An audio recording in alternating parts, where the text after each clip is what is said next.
नमस्कार, मैं हूं पुण्य प्रसून वाजपेयी। दस्तक में आपका स्वागत है। बातचीत होगी या नहीं होगी? ठीक 6 महीने पहले हाथ मिले थे, इस वक्त हाथ भी मिलेंगे या नहीं? दिल की बात तो दूर की है, यह भी एक सस्पेंस है जिस बारे में आपसे यह बात कही जा रही है। लेकिन आज का दिन तो कश्मीर के लिए रहा। तस्वीर देखिए, उसके बाद दस्तक देंगे।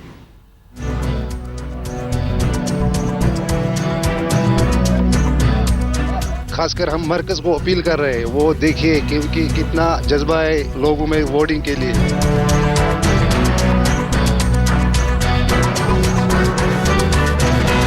लोग अपना नुमाइंदा चुनना चाहते हैं, लोग अपने कश्मीर की बेहतरी के लिए वोट डालते हैं।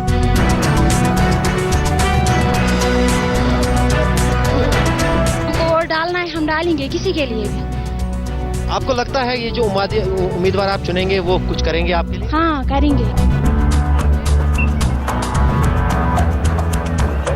जिसने काम किया हो अच्छा उसी को मिलेगा।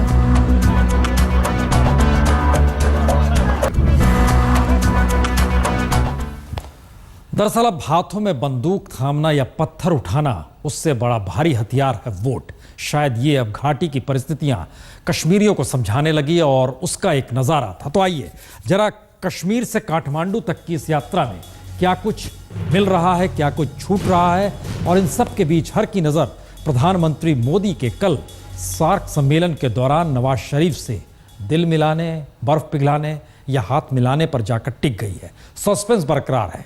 तो आइए जरा इस रिपोर्ट को देखिए, 6 महीने पहले और 6 महीने बाद।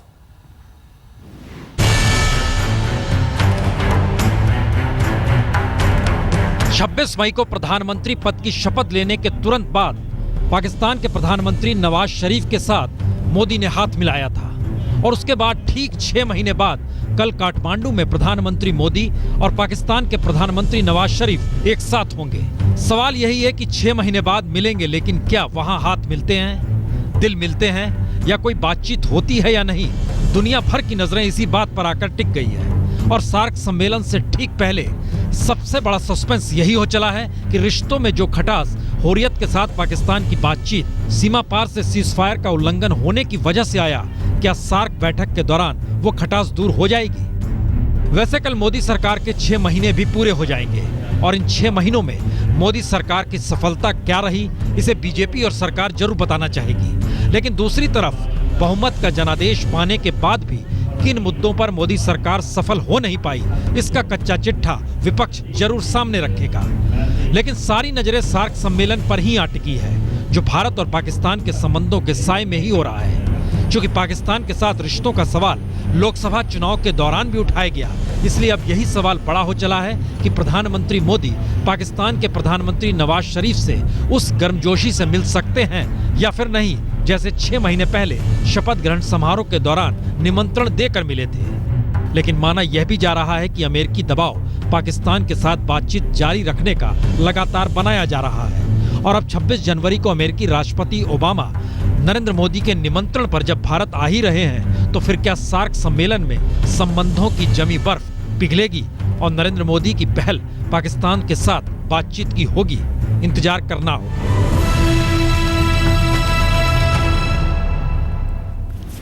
मानिए न मानिए, लेकिन एक बिसात तो बिछ रही है कि भारत और पाकिस्तान वहां मुलाकात करेंगे, दोनों देशों के प्रधानमंत्री मिलेंगे। अंतर्राष्ट्रीय दबाव कहिए, अमेरिका की इच्छा कहिए, ये एक अंदरूनी तौर पर एक जमीन इसकी तैयार जरूर हो रही है। तो काठमांडू में कल क्या होगा, इंतजार हर किसी को है। लेकिन आज कश्मीर में जो हुआ, उसका इंतजार बीते 27 बरस से हर किसी को था। 27 बरस पहले 1987 का चुनाव और 2014 का चुनाव। तस्वीर देखिए।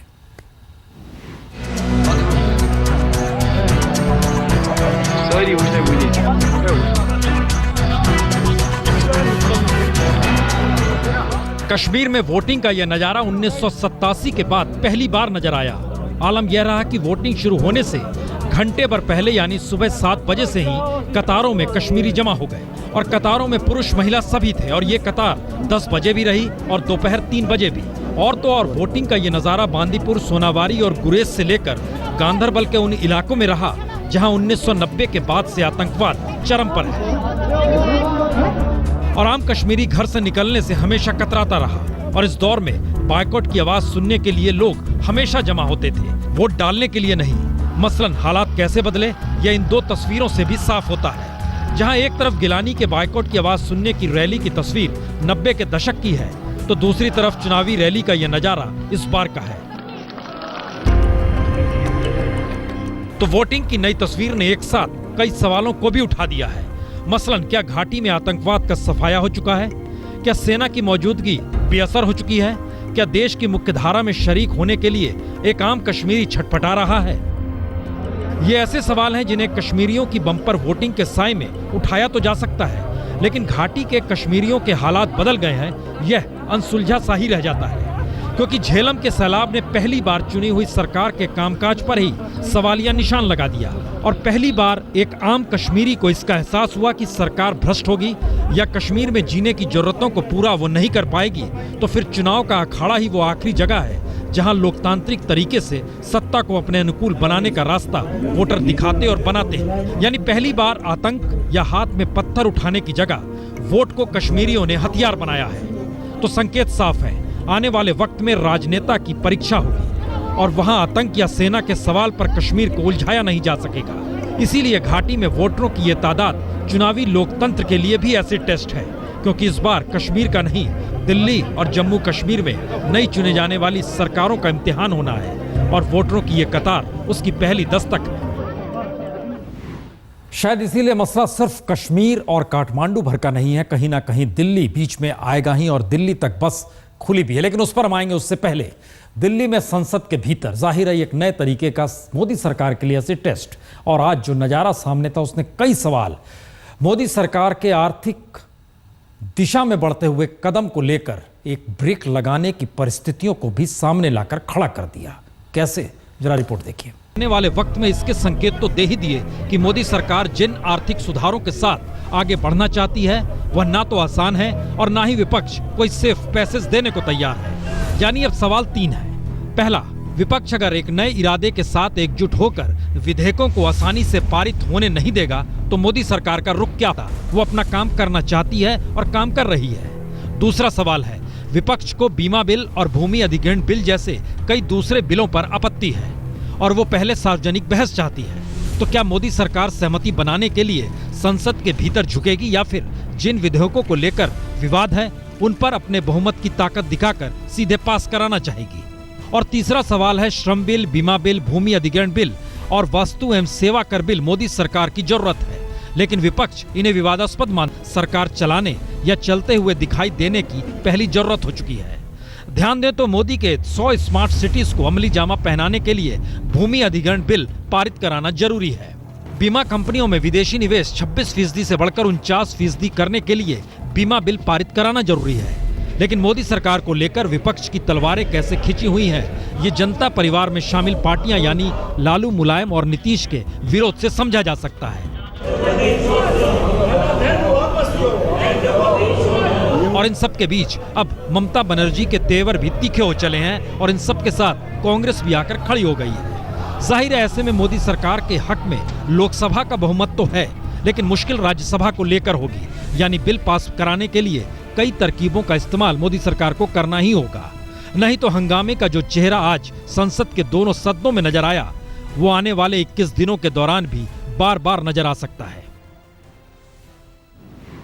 तकरीबन 3 दर्जन बिल हैं, 21 दिन का वक्त है, कई सवाल सरकार के सामने हैं और संयोग से कल सरकार के 6 महीने पूरे हो रहे हैं। कच्चा चिट्ठा सामने लाने की कोशिश हर राजनीतिक दल करेगा, सफलता दिखलाएगा, लेकिन आज जो हंगामा हुआ उसने कई संकेत राजनीतिक तौर पर दिए। शायद इसीलिए राजनेताओं की बात सुनिए, ये किस दिशा में जाएगा हंगामा। ये तो ये भी नहीं बता रहे काला कितना है और कब तक वापस लाएंगे, और ऐसा इन्होंने किया कि मुझे ऐसा लगता है सरकार का बड़ा षड्यंत्र है। काला धन निकल गया, बहुतों के खाते खाली। अरुण जेटली जी राज्यसभा में, वेंकैया जी ने लोकसभा में स्पष्ट कहा कि हम अभी बहस के लिए तैयार हैं। कांग्रेस पार्टी बहस से क्यों भागती है, क्यों अंदर में खड़ा होकर हल्ला कर रही है? क्योंकि कांग्रेस पार्टी जानती है कि बहस होगी तो कांग्रेस पार्टी का चेहरा बेनकाब होगा। तो ये अपने वायदे से मुकर रही है और अभी तक ये जो काला धन है वो वापस नहीं आया, ये बड़ी गंभीर बात है। तो इसलिए इस मुद्दे के ऊपर तो सारे काम रोककर लोकसभा में भी और राज्यसभा में भी इसके ऊपर चर्चा होनी चाहिए। हम तैयार है बहस के लिए, मगर दुर्भाग्यपूर्ण विषय है हम कहने के बाद भी वो लोग संतुष्ट नहीं हुआ। एक बात तो तय है कि दरअसल चुनावी प्रक्रिया के दौर में जिस वक्त चुनाव प्रचार हो रहा था, मीडिया के आश्रय ही पूरा चुनाव प्रचार किया गया। शायद इसीलिए वो सारी चीज रिकॉर्ड है और शायद इसीलिए अब वो मुद्दा बन रहा है। जिस वक्त चुनाव था उस वक्त ब्लैक मनी मुद्दा, याद कीजिए तो सीबीआई भी मुद्दा था और सीबीआई के डायरेक्टर के खिलाफ एफआईआर दर्ज प्रशांत भूषण ने कराई, ये कहकर कराई कि ये पद का दुरुपयोग कर रहे हैं। ममता बनर्जी कहती है सीबीआई के जरिए अब बीजेपी सरकार खेल रही है। वो एक पहले वक्त कहा जाता था बीजेपी के जरिए कि कांग्रेस खेल रही है। इन सारी स्थितियों में ध्यान दीजिए तो कहीं ना कहीं संवैधानिक संस्थाओं की साख और संवैधानिक पदों पर लोग बैठे जो हैं उनकी साख पर धब्बे लग रहे हैं। लेकिन आइए जरा इन सब से हटके जरा दूसरी स्थिति में आइए। दिल्ली के चुनाव को लेकर एक ऐसी रणनीति हर पार्टियां बना रही हैं और इन सब के बीच बीजेपी ने तो कमाल कर दिया है। बीजेपी का प्लान है हर सांसद दिल्ली में कहीं ना कहीं वक्त दे, क्योंकि दिल्ली मिनी इंडिया है। रिपोर्ट देखिए।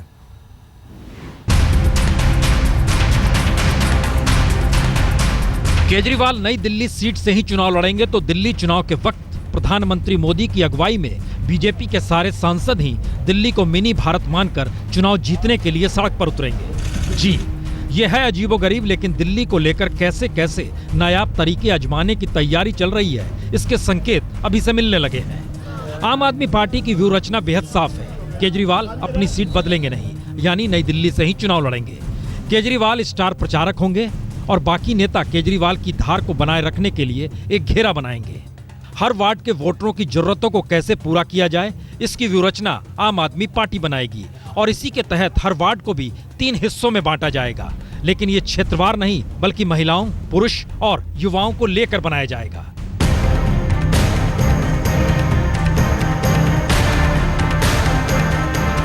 वहीं दूसरी तरफ बीजेपी को भी लगने लगा है कि दिल्ली का रास्ता दिल्ली के बीजेपी नेताओं के आश्रय निकल नहीं सकता। तो चुनाव के ऐलान के बाद तो स्टार प्रचारक मोदी होंगे, लेकिन देश भर से दिल्ली में बसे वोटरों को लुभाने के लिए बीजेपी के तमाम सांसद दिल्ली के मैदान में उतरेंगे। और जो प्लान बीजेपी का निकल कर आ रहा है उसके मुताबिक संसद की कार्यवाही में हिस्सा लेने के बाद सांसदों को शाम में आराम की फुर्सत नहीं मिलेगी। हर सांसद को 1 दिसंबर से 20 दिसंबर तक शाम 6 बजे से रात 10 बजे के बीच एक वार्ड में कम से कम 3 बैठक करनी होगी। तमाम सांसदों को 20 दिसंबर तक कुल 2700 बैठकें करनी होंगी। सांसदों को जनसांख्यिकी के आधार पर वार्ड बांटे जाएंगे, जिससे पार्टी हर भाषा, हर समुदाय के मतदाताओं तक पहुंच सके। यानी दिल्ली एक ऐसी सियासी प्रयोगशाला के तौर पर उभर रही है जहां पहली बार हर वोटर के पास हर राजनीतिक दल के नुमाइंदे इस भरोसे के साथ पहुंचेंगे, जिससे हर वार्ड के हर वोटर को यह समझने का मौका मिले कि कौन सही कह रहा है और किसकी बात पर भरोसा किया जा सकता है। कहीं ना कहीं किसी न किसी रूप में दिल्ली चुनाव एक बड़े ही रोमांच की स्थिति में है, क्योंकि हर कोई इंतजार कर रहा है कि दिल्ली में चुनाव हो। क्यों हो, कैसे हो, किस रूप में हो, लेकिन उससे पहले जिस प्लान का जिक्र बीजेपी ने किया है उसको लेकर भी अब जुबानी जंग शुरू हो गई। दिल्ली में चुनाव होने वाला है, उनके लोग यहाँ जानकार हैं, लोग उनके स्टेट से आते हैं, उनकी भाषा के लोग आते हैं, उनसे वो इंटरेक्ट करना चाहते हैं, उनको अच्छा लगता है। दिल्ली में उनका सांसद आएगा, उनसे मिलेगा। आपको दिल्ली जैसी छोटी सी जगह में अगर आपको अपने सारे मेंबर ऑफ पार्लियामेंट उतारने की जरूरत पड़ रही है, इसका मतलब ये है कि आप आम आदमी पार्टी की ताकत से डरे हुए हैं। अन्यथा आपको 282 मेंबर ऑफ पार्लियामेंट दिल्ली के चुनाव में उतारने की जरूरत नहीं पड़ती। भारतीय जनता पार्टी की सभी रणनीति फेल हो जाएंगी और कांग्रेस दिल्ली में बहुत शानदार तरीके से धमाकेदार वापसी करने जा रही है।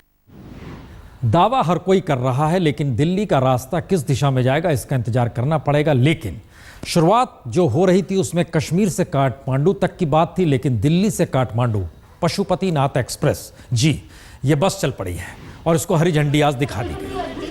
एक तरफ काठमांडू में प्रधानमंत्री मोदी और कोइराला की तरफ से झंडी दिखाई गई और दूसरी तरफ नितिन गडकरी ने दिल्ली से यहां से रवाना किया। ये 30 घंटे का सफर है, 2300 रुपये किराया है और इसका जो पूरा का पूरा रूट है वो काठमांडू से दिल्ली तक के बीच में, यह उत्तर प्रदेश के बड़े हिस्से से गुजरते हुए पहुंचेगी। और दिल्ली से काठमांडू तक की यात्रा 30 घंटे में जिस तरह से पूरी की जाएगी, उसमें काठमांडू से बस भैरवा होते हुए ये सनौली पहुंचेगी। सनौली के बाद ये गोरखपुर और गोरखपुर से लखनऊ होते हुए ये दिल्ली पहुंचेगी। ये पूरा का पूरा सफर है जो 30 घंटे में पूरा किया जाएगा। तो दिल्ली, काठमांडू, कश्मीर, इन सब के बीच आज एक खबर और है।